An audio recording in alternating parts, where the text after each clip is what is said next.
Hi விவோஸ். அடுத்ததா சின்ன மருமகள்ல என்ன நடக்குது அப்படின்னு பார்த்தீங்கன்னா, இந்த ஈஸ்வரி அதோட சிஐடி வேலையை ஆரம்பிச்சிருச்சுன்னு தான் சொல்ல முடியும். சித்ராவை கூட்டிக்கிட்டு தமிழை பற்றி விசாரிக்கிறதுக்காக ஆஸ்பத்திரிக்கு கிளம்பிடுது. வெளியே பார்த்தா பாட்டி உட்காந்துருக்காங்க. அவங்கள சமாளிக்கிறதுக்காக இந்த ஈஸ்வரி தலைவலிக்கிற மாதிரி சீனை போட்டு வருது.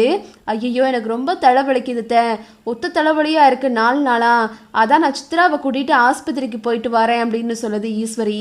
உடனே பாட்டி சித்ராவையும் ஈஸ்வரியையும் மேலையும் கீழையும் பார்த்துட்டு, உங்களெல்லாம் பார்த்தா ஆஸ்பத்திரிக்கு போகிற மாதிரியாடி இருக்குது, நீ என்னன்னா சிவி சிங்காரிச்சு இருக்க, அவள் பார்த்தேன்னா லிப்ஸ்டிக்லாம் போட்டிருக்கா அப்படின்னு சொல்லிட்டு பாட்டி கேட்குறாங்க.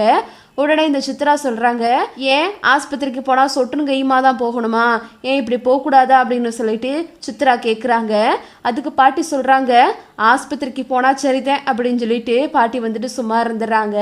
சரி வா சித்ரா நம்ம போகலாம் அப்படின்னு சொல்லிட்டு ரெண்டும் ஆஸ்பத்திரிக்கு வந்துடுதுங்க. அங்கே போயிட்டு இந்த ஈஸ்வரி ரிசப்ஷனில் போயிட்டு இந்த மாதிரி பிரசவ டாக்டரை பார்க்கணும் அப்படின்னு சொல்லிட்டு மொட்டை டீன்னு கேட்குது.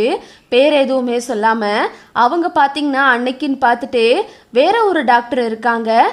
இருக்காங்க, நீங்கள் போய் பாருங்க அப்படின்னு சொல்கிறாங்க. கொஞ்ச நேரம் வெயிட் பண்ணுங்க, உள்ள பேஷண்ட் இருக்காங்க, வந்ததும் நீங்கள் போங்க அப்படின்னு சொல்கிறாங்க. அப்புறம் பார்த்தீங்கன்னா உள்ளேருந்து பேஷண்ட் வந்ததும் ஈஸ்வரியும் சித்ராவும் டாக்டரை பார்க்க போகிறாங்க. அங்கே போயிட்டு ஈஸ்வரி டாக்டர் இந்த மாதிரி நேற்று தமிழ்ச்செல்வின்ற ஒரு பொண்ணு வந்தாங்க இல்லையா, அவங்க குழந்தை எப்படி இருக்கு, நல்லா இருக்கா, நல்லா ஆரோக்கியமாக இருக்கா அப்படின்னு சொல்லிட்டு சித்ராவும் ஈஸ்வரியும் டாக்டர்கிட்ட கேட்குறாங்க. டாக்டருக்கு கொஞ்சம் கன்ஃபியூஸ் ஆகுது. யார் நீங்கள், தமிழ்ச்செல்விக்கு நீங்கள் என்ன வேணும் அப்படின்னு சொல்லிட்டு டாக்டர் கேட்குறாங்க. உடனே இவங்க சொல்கிறாங்க, நான் அவங்களோட ரிலேட்டிவ், அவங்களுக்கு அத்தை வேணும் அப்படின்னு சொல்லிட்டு ஈஸ்வரி சொல்கிறாங்க. இந்த டாக்டருக்கு ஏற்கனவே தமிழ்ச்செல்வி அப்படின்ற ஒரு பேஷண்ட் இருக்காங்க, அவங்கள பற்றி தான் இவங்க கேட்குறாங்க அப்படின்னு சொல்லிட்டு டாக்டர் சொல்லிடுறாங்க.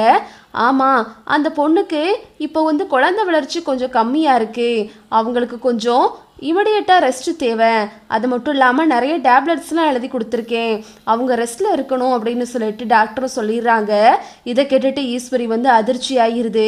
அப்படியா டாக்டர், ஓகே அப்படின்னு சொல்லிட்டு ரெண்டும் வெளியே பாத்தியாடி, அதான் உன் பெரியம்மாக்காரு நேற்று சொல்கிறதுக்கு அவ்வளோ தயங்கி நின்றுருக்கா. ஆமாம்மா, அதான் பெரியம்மா நேற்று சொல்கிறதுக்கு அவ்வளோ தயங்கி நின்றுருக்காங்க, எவ்வளோ பெரிய விஷயத்தை எப்படி மூடி மறைச்சிருக்குன்னு பார்த்தியா, வா நம்ம சும்மா விடக்கூடாது அப்படின்னு சொல்லிட்டு ஈஸ்வரியும் சித்ராவும் வீட்டுக்கு போயிடுறாங்க. அங்கே போயிட்டு ஈஸ்வரி சாவித்திரியை பார்க்குறாங்க. மதினி, உங்களுக்கு ஒரு விஷயம் தெரியுமா, நானும் சித்ராவும் இன்னைக்கு ஆஸ்பத்திரிக்கு போனோம் அப்படின்னு சொல்கிறாங்க. உடனே சாவித்திரி கேட்குறாங்க, என்னாச்சு உங்களுக்கு, ஏன் உடம்புடம்பு சரியில்லையா தச்சி அப்படின்னு கேட்கும்போது, இல்லை மதினி, இன்னைக்கு நாங்கள் தமிழை செக் பண்ண டாக்டரை போய் பார்த்துட்டு வந்தோம், அவங்க ஒரு விஷயம் சொன்னாங்க அப்படின்னு சொல்கிறாங்க. தமிழை செக் பண்ண டாக்டரை பார்க்க போனீங்களா, ஏன் நீங்கள் அவங்கள பார்க்க போனீங்க அப்படின்னு சொல்லிட்டு சாவித்திரி கேட்குறாங்க. உடனே ஈஸ்வரி சொல்கிறாங்க, ஆமாம் மதினி, ஏன்னா அன்னைக்கு மோகனா அக்கா எல்லாரும் முன்னாடியும் குழந்தை நல்லா இருக்கு அப்படின்னா நல்லா சந்தோஷமா சொல்லியிருக்கலாம், ஆனால் அவங்க ரொம்ப சோகமாகவும் சந்தோஷமே இல்லாமல் பேசுனாங்க, அது மட்டும் இல்லாமல் ரொம்ப நேரம் நின்றுக்கிட்டே இருந்தாங்க அதை சொல்கிறதுக்காக, இதில் ஏதோ இருக்குது அப்படின்னு சொல்லிட்டு நானும் சித்ராவும் இன்னைக்கு டாக்டரை போய் விசாரிக்க போனோம்.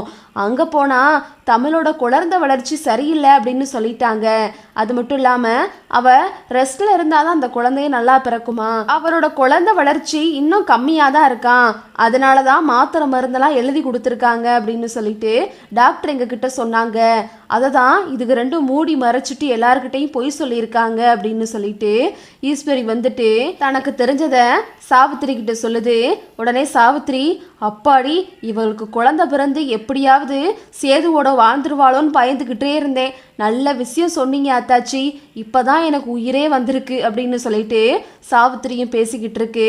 அப்புறம் பார்த்தீங்கன்னா இதை வச்சே இவளை எப்படியாவது வீட்டை விட்டு விரட்டிடணும் அப்படின்னு சொல்லிட்டு தாமரையும் சொல்லுது. இதுதான் அடுத்தடுத்து நடக்க போகுது. ஓகே விவோஸ், இந்த வீடியோ உங்களுக்கு பிடிச்சிருந்தா லைக் பண்ணுங்க, ஷேர் பண்ணுங்க, மறக்காம நம்ம சேனலை சப்ஸ்கிரைப் பண்ணிக்கோங்க. தேங்க்ஸ் ஃபார் வாட்சிங்.